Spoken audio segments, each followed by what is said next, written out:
down, I know you got me, baby. Guys, Engine Cadet Chorus Marlin. I'm here to discuss requirements complied by a ship under MARPOL Annex 6. So, let's go. MARPOL Annex 6 focuses on preventing air pollution from ships. It sets requirements for ships to reduce emissions of harmful substances like sulfur oxide, nitrogen oxides, and greenhouse gases. Here are requirements to comply with the ships. Emission control areas or ECAs, specific areas with stricter emission limits for sulfur oxide and nitrogen oxide. Here are the current ECAs under MARPOL Annex 6.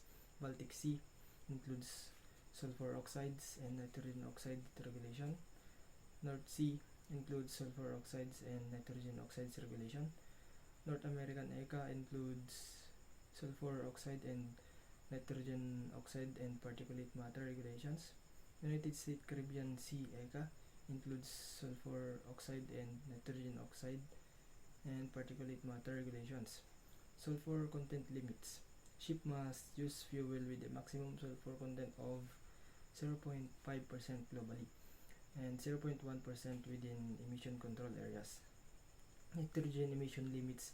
Ship must comply with nitrogen oxide emission limit based in engine type and installation date, categorized into their tier 1, 2, and 3, with increasingly stringent limits and ECAs for the ship constructed on or after January 1, 2016.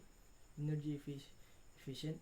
Ship must comply with energy efficient requirements, including calculating their Energy Efficiency Design Index or EEDI for the new ship and Energy Efficiency Existing Ship Index or EEXI for existing ships.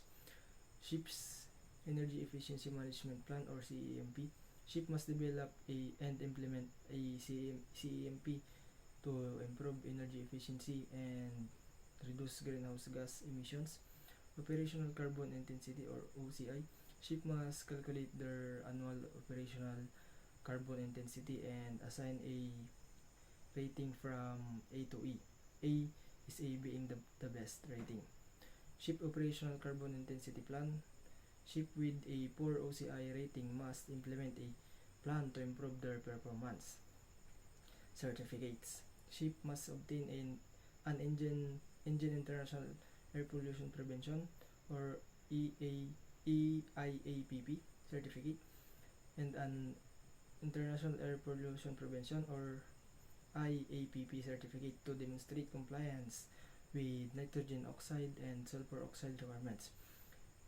EIAPP certificate is especially for the main engine and relates to noxious nitrogen oxide emission. This certificate verifies that the engine meets the nitrogen oxide emission set by MARPOL. IAPP certificate is issued to ships that comply with MARPOL regulations against atmospheric pollution from vessels. This certificate verifies that a ship meet the requirement for air pollution control. MARPOL Annex 6 is a international agreement that aims to protect the environment by reducing air pollution from ships. All ships must have a scrubber. Aims to reduce air pollution from ships. This device is installed on ships that remove sulfur oxides from exhaust gas. By complying these requirements, ship can a significant role in improving air quality, reducing climate change, and preserving the health of our planet. So, thank you guys for watching and listening. Don't forget to subscribe, like, and hit the notification bell. Bye bye.